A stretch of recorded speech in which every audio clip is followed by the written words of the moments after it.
Yeah. Yeah, okay.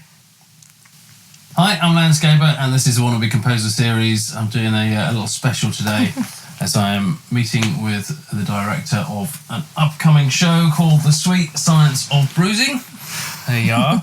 So we're just going to have a chinwag about what Anya's got in mind for the show, and then what we're going to compose and hopefully pull out, and I shall give you some videos on the end results as we go. But anyway, hello. Good morning. Right? I'm good now. I've had my cup of tea. Yeah, right. That's it. I'm still going. Trying to warm up. It's very cold today, and we're both very tired for various different reasons. Yes. I'd love to say working too hard, but mine was just up with my son all night. So there you go. What are you going to do? Anyway, right. So this is it. I don't know if that's a close up. Who knows? I'm too far away from the camera. Just got the thumbs up from Steve, the cameraman. Right. So chat to me about the show. So. Yes. Why did you decide to do it? What's it about? So, it's about a very real phenomenon, which was the rise of female boxing in Victorian London, but it's a fictionalised story the... But actually, this was quite a big thing. Yeah. So female boxing's been around a lot longer than the Victorian times, but it was always... it was still illegal in the Victorian times, but it was very, very... something that men do. I mean, It was very, very underground. Yeah. But in the Which is kind of hilarious, right? You think that the women's boxing has to be the underground, right?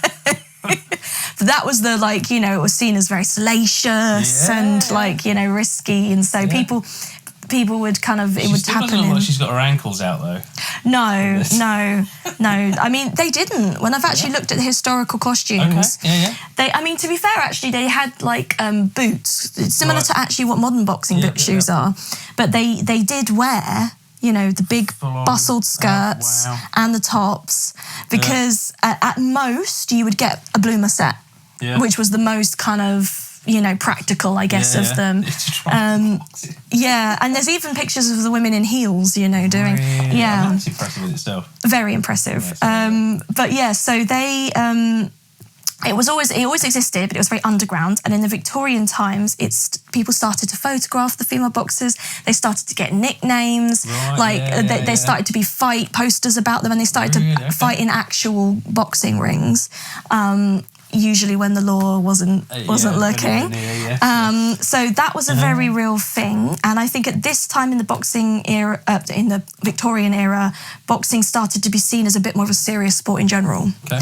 So people would kind of go to see, they called it pugilism. They would go to kind of watch the pugilists.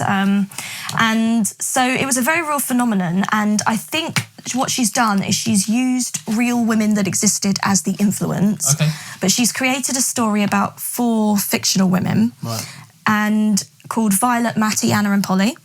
And essentially it looks at the reasons why they enter into boxing, their journey once they start them into wanting to do, and and I think she uses boxing as a lens to explore some of the issues women faced at the time.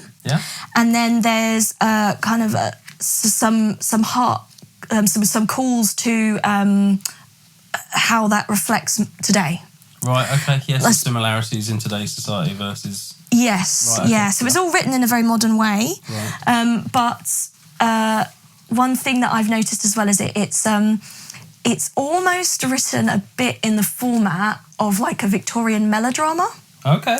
But whereas the Victorian melodramas tended to be centred on men, she centred the stories on the women. Okay, nice. Okay. So it's very larger than these women go through terrible things, and there's lots of convoluted soap opera like relationships, and but it's a really it's just really tender at times as well, and the main core of it is the relationship of these 4 women with each other. And there is a professor who's like he's the fight coordinator, the guy who presents the fights, a bit of a ringleader. But even he is a bit of an outcast because, spoiler, he is closeted homosexual in the Victorian times. So he also is having to kind of hide a big part of himself. And his relationship with the women is explored a lot as well. And then there are obviously the men in their lives and the kind of family members in their lives around the outside.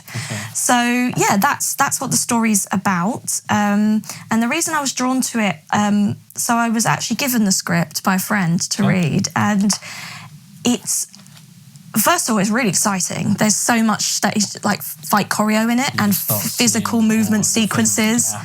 Yeah, so I just instantly, as soon as I was reading it, I was like, and then I could do that visually, and then they could, you know, and I saw the stage and the set kind of come into my mind. And I think it would be really cool to put something on that is really physical and I've got lots of moments in it where I really want to show the women kind of, I guess, female rage, which is something that is still even today a bit shied away from. You know, like showing women on stage just like screaming and like, you know, going for it. And then there's something quite liberating about that. And also it's a very well written script. And it is quite shocking. It's got moments, it's dances between quite comical and light and that melodrama feel to then suddenly hitting you in the face with, and then this terrible thing happens to this woman, bang. You're not suspecting it kind of thing. I love those kind of twists, because you see them in certain TV shows, don't you, in certain films and things like that, where it's just, you'll be jogging along going, oh yes, this is pleasant, and all of a sudden something, and you're like, okay. And they're really fun. Musically, they're really fun to work around, obviously. So, And so I think it was just, I just thought it was something a bit different. It was something interesting. And I've never done, obviously I did Machinal, and that had quite physical, but I've never done something with fight choreo, and I wanted the challenge. So I think that's why I chose it. Nice. I mean, I'm thoroughly looking forward to getting involved in it. It looks fantastic. So we did work on a project before called Machinal, which I'll chuck up some images of now and some of the audio. So for Machinal, we kind of did, it was more of a soundscape, wasn't it, really, rather than kind of traditional music as such. It was a soundscape to kind of complement the action and build up suspense and all that kind of stuff. So. And how did you think that process went? I loved it. I loved the and I always knew I wanted a soundscape because Sophie Treadwell, the writer, it was written in like the 1920s and it's expressionist.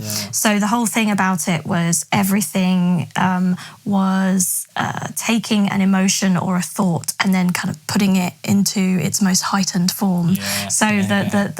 The dialogue was very fast and it was it was slightly abstract, and the dialogue itself had a natural rhythm to it, a natural kind of musicality. And also that creates the tension, doesn't it, and the flow within the scenes. Yes. And you feel it sort of build and build and build and peak and then drop. All kinds of, which is great fun to do. And I definitely wanted, and something I'm continuing with this as well. I think it works really well in lots of plays, but I personally don't like blackout scene changes. So I don't like scene blackout new scene.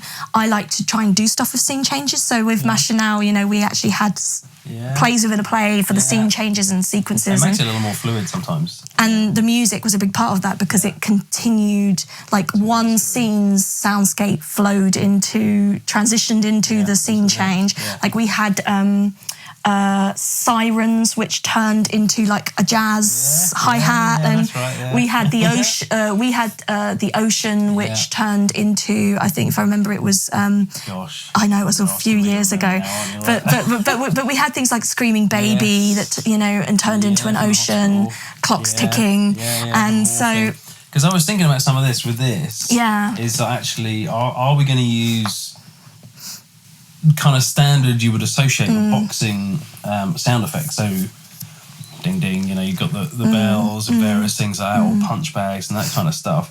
Are we looking to use some of that? Are we going to go for a soundscape, or are we going to go for, say, themes for the individual people, or a combination of the two, music meets soundscape, you know, in and out, in and out? I think it will be a combination of music meets soundscape. The difference, so Machinal was basically, other than a few key moments of silence and the one scene that I wanted acoustic music because I felt that was important for the... felt live, it was in that particular scene. All music, it was constant, underlaying the whole thing was the sound, and the sound took the audience on a journey. And I want the same thing here, but I'm going to have moments where there is no sound. So it's going to be a bit more traditional music, if you like, but with some soundscape elements. Sound effects, I'm thinking, so things like punching bags, we're actually going to have a real punching bag that they're going to lay into. The bell is going to be a handheld, the referee will. So some of it will be done Because I was going to say, I mean, I don't really know, like, period Victorian era, did they use the same sort of bells that we're familiar with now, right? So I think it would have been a manual. Okay. Yeah. So there's a number of things I was thinking, you know, with the sound effects and the music. Are we looking at era specific? Are we sticking to like a Victoriana? So Go on. Yeah. This is where. So the set is. We've had lots of back and forth on the set, me and the set crew, and we've come up with. Essentially, you've got the main stage, you've got 2 thrusts, and then you've got the boxing ring in the middle. Okay. And I'm playing with the idea of whether the audience will be face on or slightly around the ring. Okay. There are pros and cons to both. And then on the main stage, we're going to have no curtains, no wings, just stripped completely back. And there's going to be... Excuse me. Sorry. It's all right. Bless you in advance. We're going to have like a... is it called a trapeze shape? Like scaffold. Okay, yeah. Where... and panels of like doors, windows, fronts, curtains that get hung, and various kind of set places you're in. Yeah, and we're gonna have bits of set dressing. And we're gonna have like blocks and levels and stairs.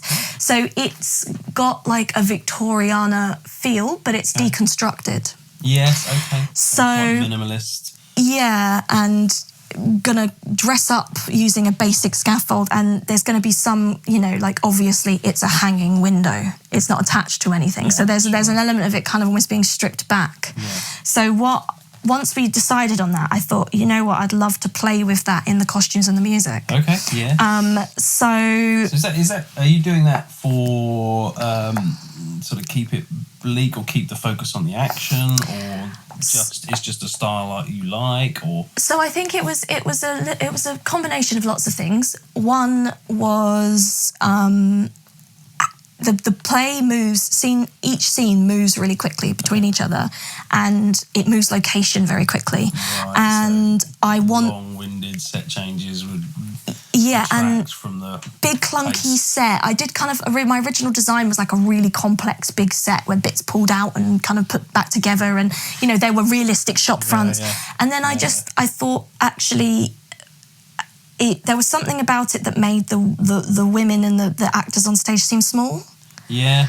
And I thought, well, actually, you know, I want the action and what's happening. Really wanting to tell, I guess. Yeah, and I thought, and I wanted the set. I've always had very clear. I want instead of kind of having space for a scene change between scenes, the scene will move with them. Okay, so as they're acting, the scenery around them will transition. Yeah.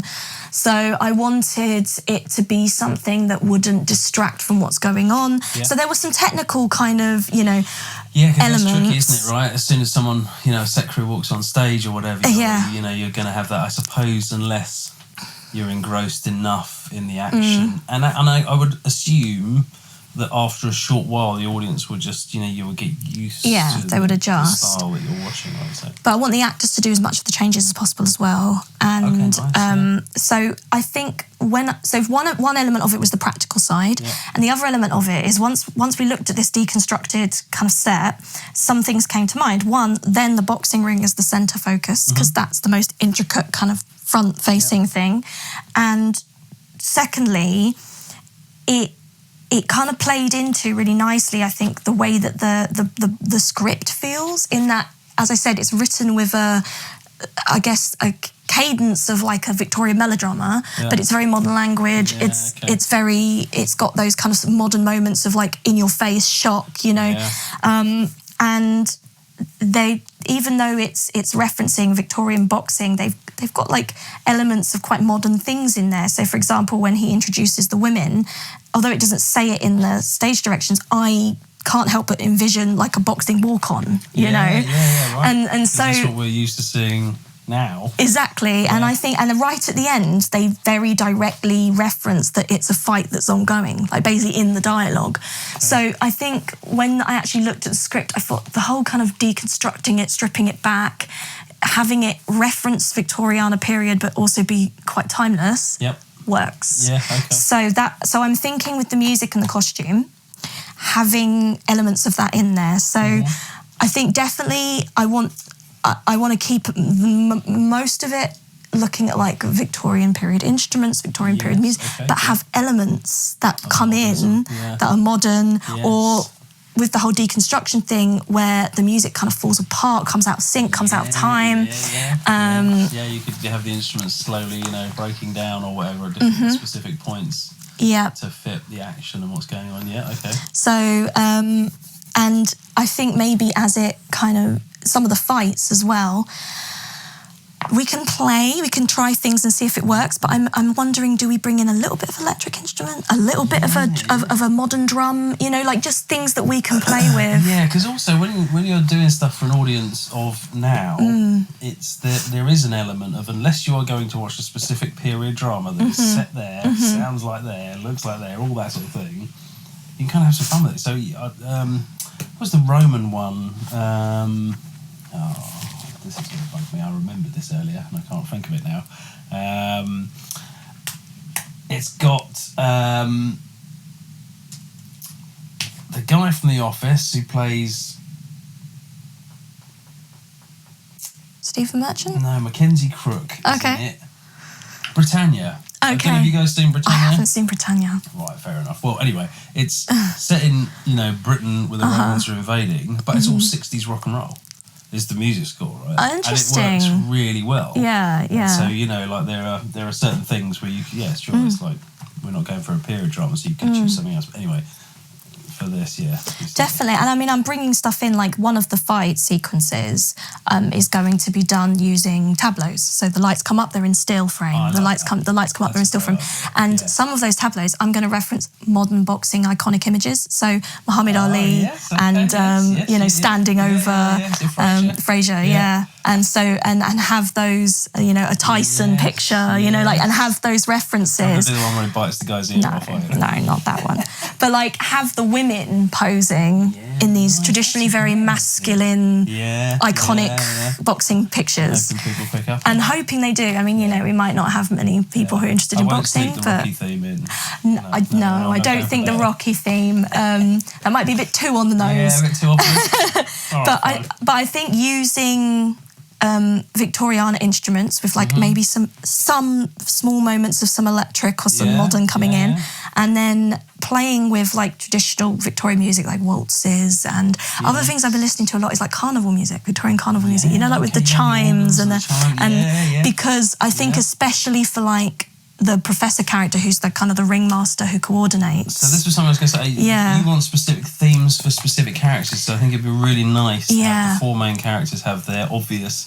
So like we done before, but I either tend to give a character an instrument or a theme, one or the other. That's more subliminal when you give them an instrument. No one really sort of picks up on it, but it's every time such and such comes on, it's a woodwind instrument, whatever, So you're quite keen on people having their kind of undertow theme. I'm quite keen on that. Yeah, okay. I think I'd actually extend it to the professor character as well, so it'd be the five. Okay. And I think, am I okay to say reference? You said Britannia, so am I okay to say references? Okay, so don't sue us. So with so the music for Game of Thrones, for example. You can't say that. Music for Game of Thrones. You had, we'll ignore season 8. Sorry, I can't say that probably, but you had the theme of the Starks, the theme of the Lannisters, but each time it would be slightly different. So when it's more somber or they might, and sometimes he would bring the central theme in, and my music knowledge is much more limited than yours, but he might play it in a minor key than a major key, or he might so there are nodes of it, but it's not the exact same piece of music every time they come on. But they're just something in the brain you recognise. Yeah. Because that's the other thing with Machinal, it was almost like you need most of the soundscape to sit away from the listener. This is a weird thing to say, but a lot of the stuff that you do musically, you almost don't want people to notice unless it's intentional. And also with the points of silence. So when you only score a little bit of a show, this little scene change or this little thing, it's a nice little filler. But when you actually score the majority of the show, silence makes such a larger impact, right? Yeah, which is why I love having music and soundscapes so prominent in shows, because I think you can play with silence in a really interesting way. Yeah. And there's something quite vulnerable about silence when people are accustomed to hearing noise. You just get used to it, there should be something there, Like there's a moment in the play where it's right at the end of Act 1, and there's a physical moment where one of the actresses is on their own, and I've choreographed this kind of physical sequence where they're almost dancing alone on the stage. Right. And I've got and it tells the story without words of their thoughts and feelings and emotions around so they're a sex worker. Right. So it's all around like transitioning from using their body for others' pleasure to suddenly using it for fighting, and what does that mean? And so I want the actor to have this like kind of dialogue on the stage physically, and that's an example of like I really want to work with you on, do we score it or do we have it silent? I mean, I always figure with those things, it's better to score it and then ditch the score if you don't need it. Depending on like flow state of working, usually it's easier. If you're in the flow state of working for me in the studio, then it's easier to actually make all the stuff and then drop it than it is to come back to it, say a month later. I've got to get back to it. I always feel really bad though, because you create this beautiful piece of music and then if we don't use it... I think like ultimately, the older I get, the more I realise that you don't be precious about it. It's for the end result is the goal, right? Not for me to say, well, no, I wrote this beautiful piece of music. And sometimes it does. Sometimes I will spend, days on a piece and then gets dropped. And you're like, okay, that's just how it is. It's the nature of it. Yeah. But it would be good to score it, because then I think as well it gives the actor something to practice to. Yeah, and also rhythmically, you may want to have that even. Well, no, that's a bit too far. But I was thinking, even if they learnt the rhythm and then you dropped it, that might still, you'd still feel the rhythm. Yeah. Or you can do some stuff with filters as well. So you could almost have it start with, and then you filter it. Like a low pass, high pass filter, whatever. Yeah. It goes right into the. Oh, that's nice. You've got to remember should have written it down. I've got a pen and paper. I haven't written a damn thing down, but there you go. So I think definitely playing with themes and motifs that kind of follow their journey. So you might have something that's a bit more upbeat at the start, something that then kind of goes. More. Like one example is Polly. She's a bit of a live wire. She's a Yorkshire pit lass, and she's always been scrapping and fighting. But she's then taught how to do it in a kind of staged pugilist way. And she starts off, full of energy, and then she ends up quite sickly. Things kind of fall apart for her. Right. And then again, spoiler, she finds out she's pregnant at the end. Okay. So that's quite a journey. Yeah. So I was thinking something like that, for example, you could have like quite a high energy, quite a major key, quite positive motif that then slowly as she gets iller, or slowly changes that whole, slows down. That whole deconstructed thing where it starts to kind of come out of sync and fall apart. Yeah, I can do some of that. I mean, because you can do some certain syncopations where it feels really awkward. So if you go off the beat or you go even off a note, even if you pitch correct in a certain way, it really jars the brain, And again, if you come out of a bit that you're not really paying attention to, the music's just playing away or the audio's just playing away, and then all of a sudden this thing happens, where it's offbeat, so all of a sudden you're drawn to that, and it makes you feel uncomfortable. Sorry, you've just actually I've just realised. So I've got a lighting meeting also this week, right. And what I'm going to talk with the lighting technician about is I really want to have moments where when the women feel those big emotions that were so repressed in Victorian times, there's like a flash of light and like a flash of colour that kind of comes very quickly, as they kind of lash out or they have that moment of just we could do something similar with music. Yeah, and that's the thing with, as like live theatre music is it's so different to TV or film, because TV or film you've got your, there are your seconds. You know exactly the point where that happens. It's easy to set up. With theatre it's so much harder. So any of the soundscapes kind of have to run all the way through, and then you almost need a separate channel for sound effects or whatever that you're going to drop in there.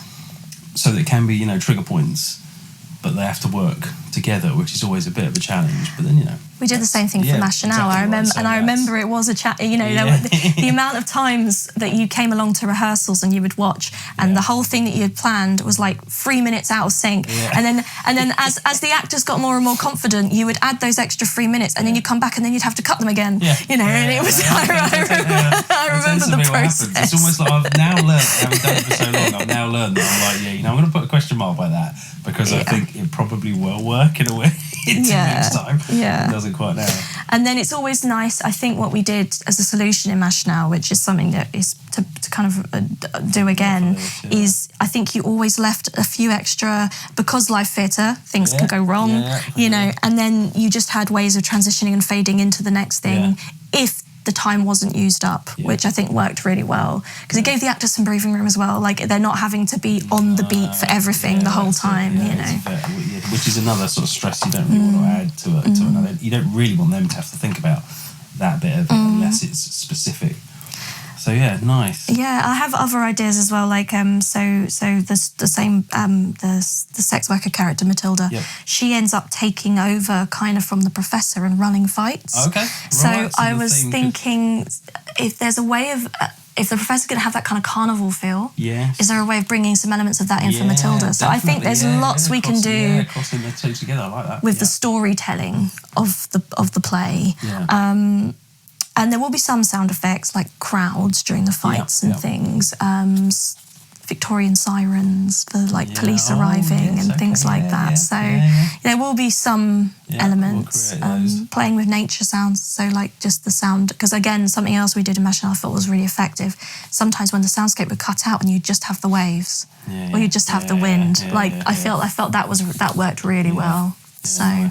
Brilliant. All right, and we'll use the same format that we used before, which is just a spreadsheet which lists, pages, what happens at specific points, lines it triggers on, all that kind of stuff. We'll put that up and we'll work together with that. And that was really helpful as well, because it was a working document. So because it was live as well, if I added a comment, I could just message you and go, see document.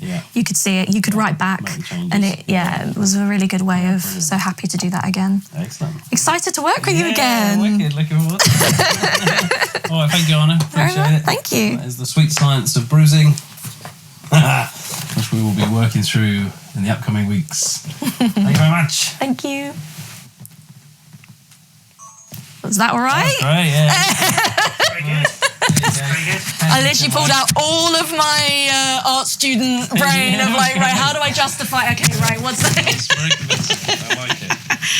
No, to be fair, a lot of that is actually my thought process. But there are a couple of things that I think I just kind of went, that'll look cool. Like, when you asked about the set.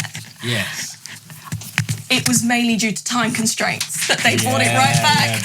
And then I thought, but then afterwards, I did genuinely sit there and go, oh. And then afterwards, I tied in all this stuff I messaged them the day after they designed the set, and I went, you know what?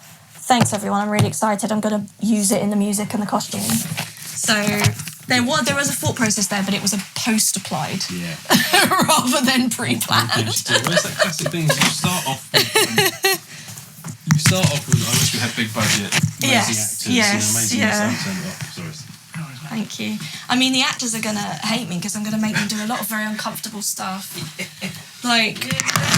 I mean, I kind of think, Inns did a little bit of that in Animal Farm.